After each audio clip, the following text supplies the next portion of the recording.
This instructional video will show how to replace a toner cartridge in the Kyocera PA6000x printer. When the printer screen shows that it is time to replace toner, use this procedure.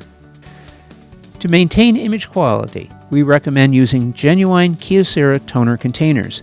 Genuine Kyocera toner is engineered specifically for Kyocera printers. Using any other toner that is not genuine Kyocera toner may affect print quality and could damage the printer. Using non-Kyocera toner will also void the printer's warranty. Open the top cover. Unlock the container by pushing this latch forward. Remove the old container by pulling slightly up on the right side first and then removing the toner container as shown. Put the old toner container into a provided plastic waste bag and seal the bag.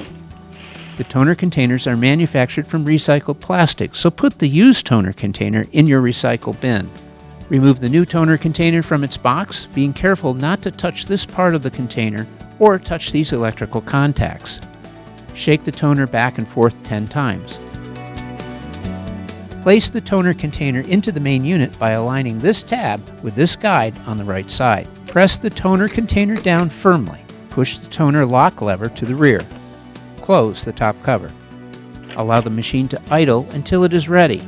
This could take several minutes, so please be patient.